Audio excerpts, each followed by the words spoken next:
ఏదో చెప్దాం అనుకోండి, జనాలు అందరూ కూడా వైపు ఇలా తిప్పాలి అంటే ఎవరైనా అమ్మాయి చుడిదార్ వేసుకొస్తే నువ్వు చూస్తావా? నేను చూస్తానా? ఎవడో కట్ వేసుకొస్తే 100 మంది చూస్తాం. ఎందుకు? అట్లనే ఏదైనా అట్రాక్టివ్ గా కావాలి, మ్యాజికల్ గా కావాలి అని కూడా అన్నాడు అనమాట. చాలా క్రేజీ అనిపించింది. అరే అచ్చమైన తెలంగాణ నెగిటివిటీలో చాలా అంటే చాలా వైల్డ్ గా చాలా చూపిద్దాం అనుకుంటున్నాడు. ప్యారడైజ్ అని పేరు ఎందుకు వచ్చిందంట? ప్యారడైజ్ అని పేరు ఎందుకు వచ్చిందంటే, ఇది నిజంగా చెప్తున్నాను, నాకు తెలిసింది.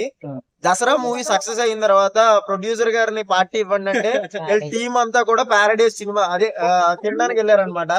తినడానికి వెళ్ళినప్పుడు బిల్లు కట్టకపోతే వీళ్ళు ఆన్లైన్ పనికిరాట్లేదు అనమాట. సరే ఇప్పుడు ఏం చేయమంటారు అంటే, ఏం చేయవసరం లేదు, మీరు బిల్లు కట్టకపోయినా పర్లేదు, వచ్చే సినిమాలో నా షాప్ పేరు పెట్టుకోండి అన్నారు. అలా ప్యారడైజ్ అని వచ్చింది అనమాట.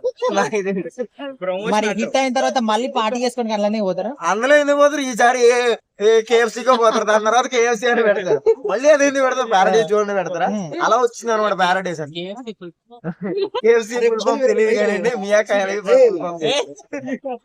కానీ ఇప్పటి వరకు ఒక ఫ్యామిలీ ఎంటర్టైనర్ గా ఒక పని కనిపిస్తుందా అని సడన్ గా గిరీజ్ లో కనిపిస్తే జనాలు యాక్సెప్ట్ చేస్తారు అనుకోవచ్చా? దీంట్లో బూత్ ఎక్కడ ఉండదండి. అంటే ఏదో చిన్నదో మనోడు ఏం తెంగరోడు కాదండి. నాని అంటే నాని ఇప్పుడు దాకా పోలీస్ డ్రెస్ ఎందుకు వేసుకోలేదు అని అడిగితే, అంటే కెమెరా ముందు కాదు మామూలుగా చెప్పారంట. ఒక డైరెక్టర్ చెప్తే అది చిన్న ఏది అదేదో ఇన్స్టా కాదండి, పెద్దది పెద్దోళ్ళు ఆడతారు కదా, ట్విట్టర్ లో చెప్పాడంట. ఏంటి, నా హైట్ కి నాకు పోలీస్ డ్రెస్ చేస్తే దానికి ఇజ్జత్ ఉండదు, అందుకే ఏ సినిమాలోనూ పోలీస్ డ్రెస్ వేసుకోను నేను, ఇప్పుడు వచ్చే సినిమాలో కూడాను.